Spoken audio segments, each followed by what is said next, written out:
وعلى آلِكَ وَأَصْحَابِكَ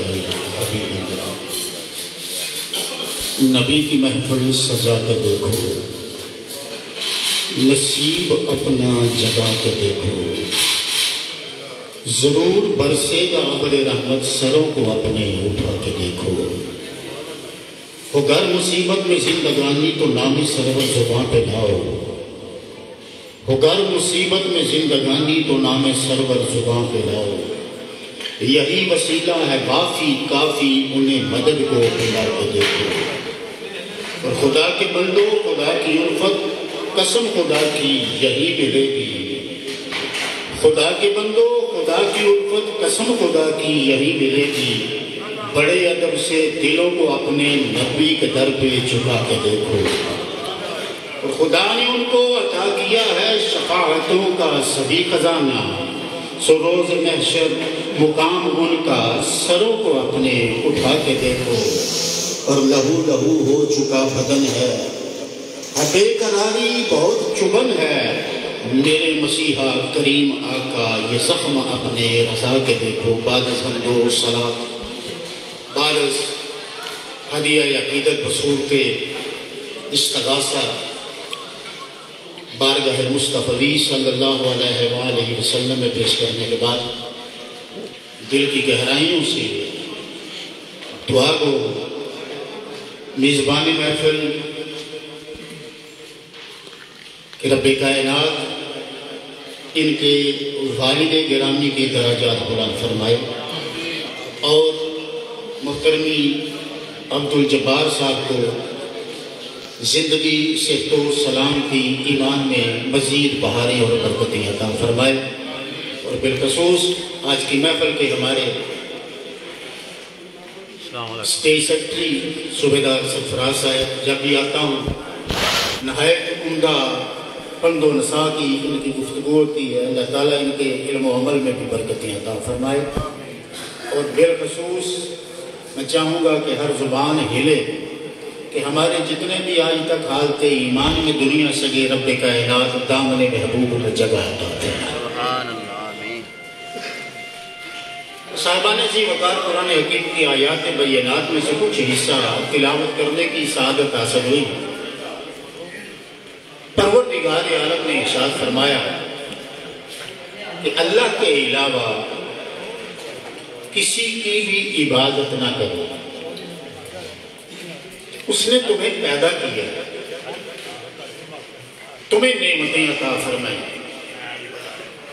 تمہیں ابتدا سے لے کر کمال انتہا تک لے جا رہا ہے۔ رب کا یہی معنی ہے۔ سو اس نے حکم دیا، چونکہ پیدا کرنے والا وہ ہے، نعمتیں دینے والا وہ ہے، شعور سے عقل سلیم سے نوازنے والا وہ ہے، شرف انسانیت عطا کرنے والا وہ ہے۔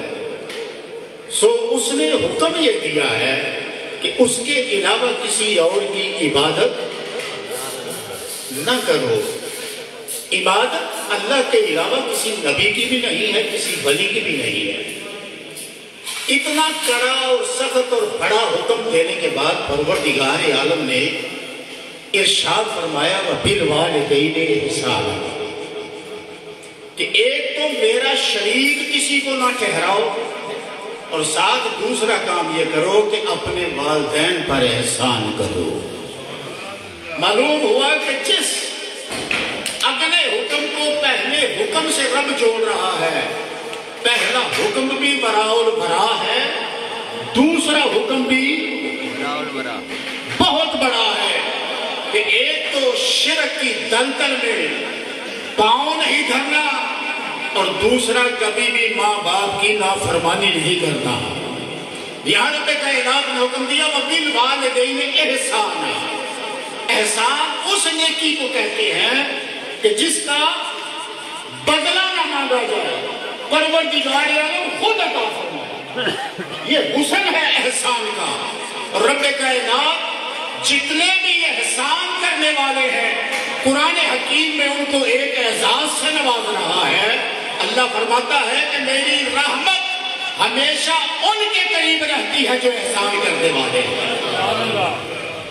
اپنے ماں باپ کے ساتھ احسان. دیکھیے وجہ کیا ہے. سوچنا تو چاہیے اتنا بڑا حکم رب نے دیا اپنی توحید اپنے وحدہ لا شریک ہونے کے ساتھ ہی یہ فرمایا ہے کہ ماں باپ پر احسان کرو. یہاں ایک اور قرآن حکیم نے فارمولا دیا. قرآن صرف کچہری میں اٹھانے کے لیے نہیں ہے. قرآن صرف جھوٹی گواہیاں دینے کے لیے نہیں ہے. قرآن صرف چومنے اور چوم کر بلند طاق پر رکھنے کے لیے نہیں ہے. قرآن منشور حیات ہے اور زندگی کے ایک ایک روح کو نمایاں کرتا چلا جاتا ہے. اور انسان کو زندگی گزارنے کا صحیح اسلوب اگر ملتا ہے تو اسی لاریب کتاب سے ملتا ہے. یہاں پروردگار عالم نے ارشاد فرمایا حل جزاء الاحسان الا الاحسان. رب کائنات سورہ رحمان میں ارشاد فرماتا ہے کہ احسان کا بدلہ احسان ہے. جب یہ چیز سامنے آ گئی کہ احسان کا بدلہ احسان ہے تو پھر اس آیا کو پڑھے وَبِالْوَالِدَيْنِ احسانا. رب کریم نے ارشاد فرمایا اپنے ماں باپ کے ساتھ احسان کرو. معلوم ہوتا ہے سورہ رحمان کی آیت سے کہ احسان کا بدلہ احسان ہے. رب نے ہمیں جو پابند کر دیا ہے کہ ہم ماں باپ پر احسان کریں. یہاں لازم ہے دیکھنا پڑے گا کہ آیا زندگی کے کسی دور میں ماں اور باپ نے بھی ہم پر احسان کیا ہے؟ ارے اس سے بڑھ کر احسان کیا ہوگا. اور میں تجھے یہ بات سمجھانا چاہتا ہوں. آج اگر تجھے کوئی ₹1,00,000 کا چیک دے دے مجبوری میں, تیری مدد کر دے, تیرا گھر بنا دے, تیرے لیے دنیا کی کوئی چیز مہیا کر دے, تو ضرورت مند ہو, تجھے اس شے کی ضرورت ہو اور اس حال میں کوئی مدد ہو جائے تو اس کا احسان نہیں بھولتا. ہمہ وقت اس کے تذکرے کرتا ہے, ہمہ وقت اس کی یاد میں رہتا ہے, ہر وقت تیری زبان اس کا ذکر کرتے ہوئے تر رہتی ہے. ارے اگر تجھے کوئی پلاٹ دے دے, بے گھر کو گھر دے دے, ارے اسے کوئی عزت دے دے, منصب دے دے, مددگار ہو جائے, اس کا احسان تو یاد رہتا ہے جس نے یہ سارا وجود اپنے پیٹ میں رکھ کر اس عمارت کی تعمیر اپنے خون کا ایک ایک قطرہ کشید کر کے تیرے اس جسم کی عمارت تیرے حوالے کی. اس ماں کا کیا مقام ہوگا؟ سبحان اللہ. کوئی احسان دے سکتا ہے ماں کا؟ میں نے بات ماں سے باپ تک لے کے جانی ہے, وقت بھی مختصر ہے. ماں کا کوئی احسان نہیں دے سکتا. اتنا بڑا مجمع بیٹھا ہے, زمیندار بیٹھے ہیں, کھاتے پیتے بیٹھے ہیں, دعا ہے رب کائنات ہم سب کی نعمتوں میں حضور کا صدقہ اور برکت عطا فرمائے. سبحان اللہ. کیا اس بڑے مجمع میں کوئی ایک شخص ہاتھ اٹھا کے اس بات کا دعویٰ کر سکتا ہے میں نے اپنی ماں کا حق ادا کر دیا؟ یا کوئی یہ دعویٰ کر سکتا ہے میں نے اپنے باپ کی شفقتوں کا, رافتوں کا, محبتوں کا حق ادا کر دیا؟ شاید کوئی ایسا شخص بھی ہو جس کے پاس ساری دنیا کے خزانے ہیں. اٹ از پاسبل, ممکن ہے. روئے زمین پر ایسے لوگ گزرے ہیں جنہوں نے پوری زمین پر حکومت کی ہے. 2 مسلمان ہیں, 2 کافر ہیں. رب نے ان کو بھی نوازا, ان کو بھی نوازا. شاید آج کوئی صاحب ثروت کھڑا ہو اور جائے ماں کے پاس بیٹھے, اپنی ساری زمینوں کی, جائیدادوں کی رجسٹری نہ ماں کے قدموں میں بچھا دے, اپنا سیم و زر, ساری دولت, سارے خزانے ماں کے قدموں میں رکھے اور کہے ماں میں نے تیرا حق ادا کر دیا. تو غیب سے ندا آئے گی تو نے تو فقط زمین کے خزانے ماں کے قدموں میں رکھے ہیں, ہم نے محمد کریم کی زبان سے جنت کو اس کے قدموں میں رکھا. سبحان اللہ. کوئی ماں کا حق ادا کر سکتا؟ بولیے بولیے, کوئی ماں کا حق ادا کر سکتا؟ اب کتنی بڑی ہستیاں ہیں ماں اور باپ, ماں کا مقام کائنات میں کوئی نہیں جانتا, اور ماں کی شان تو بہت زیادہ ہے, لیکن ماں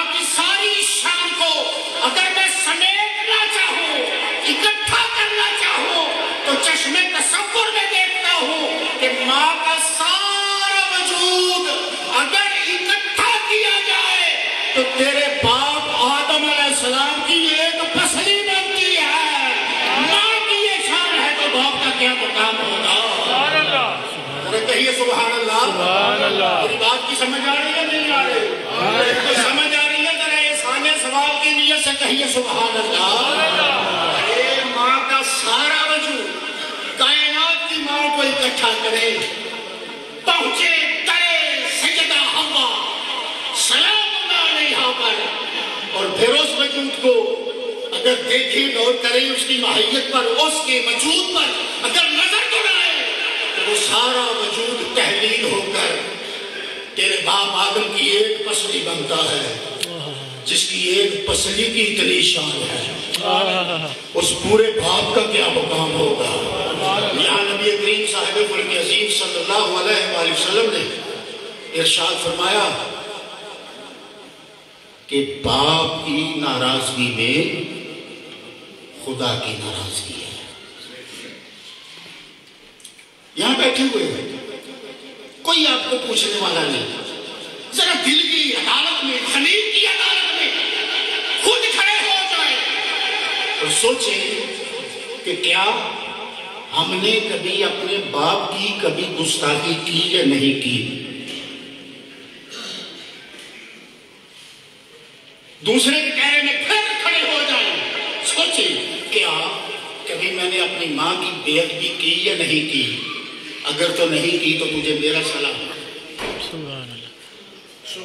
اور اگر ہو گئی ہے تو پھر کہاں تیری نمازی، ریاستیں، روزے، حج، زکاتیں، محنتیں، مشقتیں، مکاشفے، مجاہدے، کہاں تیری ساری عبادتیں؟ رب کائنات ارشاد فرماتا ہے کہ جس کا باپ اس سے راضی ہو گیا میں رب محمد بھی اس سے راضی ہو گیا. جھنجھوڑ اپنے آپ کو کہ میں نے تو کبھی ماں کی بے ادبی نہیں کی. اچھا ذرا کسی نصاب سے پڑھتے ہیں کہ اس ماں اور باپ کا قانون کیا کہتا ہے؟ قرآن کہتا ہے وَلَا تَقُلْ لَهُمْ اُفْ. اُف، ان کو کبھی اف بھی نہ کہو. رک ذرا، ٹھہر ذرا، پھر اپنے آپ کو کچہرے میں کھڑا کر اور پھر اپنی ساری زندگی پر ایک طاہرانہ نگاہ دوڑا کہ کیا کبھی تو نے ماں کو اف کہا، باپ کو اف کہا؟ 100 مرتبہ کہا. اف کیا ہوتا ہے؟ پنجابی میں اوہو اما ہے کہ نہیں سی شوٹ کرنا، اوہو آج ہے کہ نہیں سی پکاڑا. تو اف کہہ رہا ہے، رب کہہ رہے ان کو اف بھی نہ کہہ. دنیا میں بڑے بڑے دربار ہیں، ہر دربار کا قانون اس کے افسران بناتے ہیں، پروٹوکول اس کا اس کے افسران متعین کرتے ہیں. لیکن یہ دنیا کے دربار نہیں، یہ تیری پیاری ماں کا دربار ہے، تیرے باپ کا دربار ہے. یہاں کا پروٹوکول کوئی دنیا دار نہیں، تیرا پروردگار خود بیان فرما رہا ہے. ایک اف بھی نہ کہو. ان سے جب بات کرو قُلْ لَهُمَ قَوْلًا كَرِيمًا، شفقت بری بات کرو. کریم نبی کے ماننے والوں جملہ دے رہا ہے، کریم نبی کے ماننے والوں ان کے ساتھ ہمیشہ کریمی سے پیش آؤ، پھر سمجھ آ جائے گی کہ تم نے در کریم سے کچھ فیض لیا ہوا. ماں، باپ، نبی کائنات کی بارگاہ میں ایک صحابی آ گیا، عرض کرتا ہے یا رسول اللہ دیکھیں جرم و خطا غلطیاں ہم سے ہوئی، آپ سے نہیں ہم سب جتنے بیٹھے ہیں، ایسے تلخ الفاظ ہماری زبانوں سے نکلے، ماں نے برداشت کیا، باپ نے برداشت کیا. حضور کی بارگاہ میں سائل آیا، کہنے لگا غریب نواز آپ کا در در رحمت ہے، اور باپ کی اتنی شان بیان فرمائی، لیکن افسوس میں ابھی چھوٹا تھا، ماں بھی مر گئی، باپ بھی مر گیا۔ اب سنے شعور پہ پہنچا، جوانی بڑھی تو یا رسول اللہ آخری باتیں ہیں، یا رسول اللہ اب عالم یہ ہے کہ آپ ماں کی عظمت بھی بیان کر رہے ہیں، باپ کی شان بھی بیان کر رہے ہیں۔ آقا مجھے نہیں پتا میرے ان بزرگوں کی قبر کہاں ہے۔ آپ نے بیان فرمایا ہے کہ جو بچہ جمعہ کے دن اپنی ماں کی یا اپنے باپ کی یا دونوں چلے گئے تو ان کی قبر پر جاتا ہے، سورہ یاسین پڑھتا ہے تو رب کائنات مغفرت کے دروازے کھول دیتا ہے۔ آقا مجھے تو ان کی قبر بھی یاد نہیں ہے، وہ میں چھوٹا سا تھا، وہ دنیا سے چلے گئے۔ تو کریم نے فرمایا اچھا ایسا کر، قبرستان میں چلا جا، ایک چھڑی ہاتھ میں رکھ، وہاں پر لکیر کھینچ اور تصور کر یہ تیرے باپ کی قبر ہے، خیال کر یہ تیری ماں کی قبر ہے، وہاں اس لکیر پر کھڑا ہو کے تصور اپنے ماں باپ کا رکھ، حاضری کا ارادہ کر کے جانے والے رب کائنات تجھ پر بھی کرم فرما دے گا۔ وَبِالْوَالِدَيْنِ إِحْسَانًا، ماں باپ پر احسان کرنے والوں میں تیرا شمار بھی ہو جائے گا، تیرا بیڑا پار بھی ہو جائے گا۔ توجہ کر، ماں کا چہرہ دیکھنے سے مقبول حج، باپ کا چہرہ دیکھنے سے مبرور مقبول حج۔ جب تک زندہ 100 مرتبہ دیکھا، 100 حج کا ثواب، اب مر گئے، قبرستان میں چلے گئے، جناب مظفر رحمت اللہ تعالیٰ علیہ، جناب عبدالستار رحمت اللہ تعالیٰ علیہ، اب اولاد کے لیے پیغام کیا ہے؟ ارے جب تک زندہ تھے چہرہ دیکھتا تھا، حج کا ثواب ملتا تھا، اب دنیا سے چلے گئے ہیں، قبر پر چلا جا، قبر کی زیارت کر، رب کائنات جنت واجب کر دے گا۔ مجھے ابھی تک شان کا نہیں پتا، مقام کا نہیں پتا کہ جس ماں کے چہرے کو میں دیکھتا رہا اس چہرے کا مقام کیا ہے، جس باپ کے چہرے کی میں زیارت کرتا رہا اس باپ کے چہرے کا مقام کیا ہے۔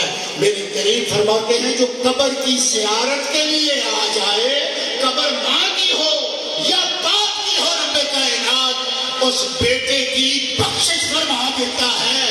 میں بتانا یہ چاہتا ہوں کہاں چہرہ اور کہاں وہ چہرہ مٹی میں، اور زیارت اس قبر کی مٹی کی معلوم ہوا کہ جو ان کے وجود سے ذرات بھی لگ جاتے ہیں، حسن عقیدت سے جا ان قبر کے ذروں کی زیارت کر، اللہ جنت کے دروازے کھول دیتا ہے۔ دعا ہے کروڑا مرتبہ دعا ہے، اور دعا کو میں دعا ہوتی ہی خاص ہے، دعا جو رابطہ ہے بندے اور خدا۔ کہتے ہیں کہ وہ بندہ بڑا خوش نصیب ہے جسے دعا کا ہنر آتا ہے، کہیے ذرا سبحان اللہ۔ وہ بندہ بڑا خوش نصیب ہے، وجہ کیا ہے؟ اسے معلوم ہے کہ کوئی تو دینے والا ہے، ادھر وہ زمین پہ گر کراتا ہے، ادھر رب کی رحمت کا دروازہ کھلتا ہے۔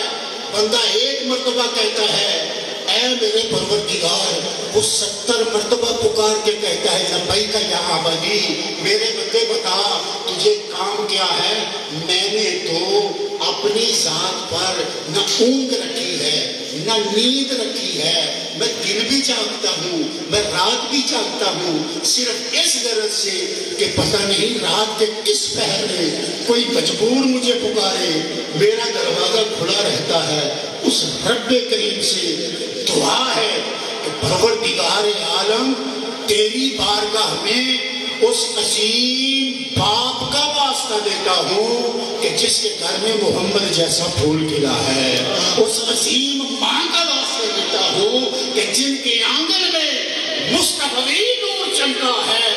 پروردگار عالم والدین مصطفیٰ کی عظمتوں کا صدقہ محترمی بھائی عبدالجبار صاحب کے والدین کی بخشش فرمائے، ان کے خاندان کے جتنے دنیا سے گئے رب کریم ان کی بخشش فرمائے.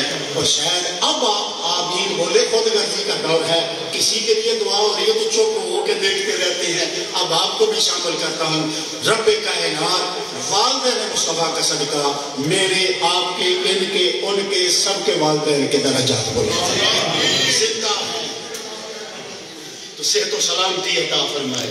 اور مولا اگر تیری بارگاہ میں زندہ ہے تو اس ساری محفل کا اجر و ثواب یہاں سے مدینہ اور مدینہ سے ان کے خزینوں میں، ان کے آنگنوں میں، برزخ میں اپنے بزرگوں کو پیش کرتے ہیں.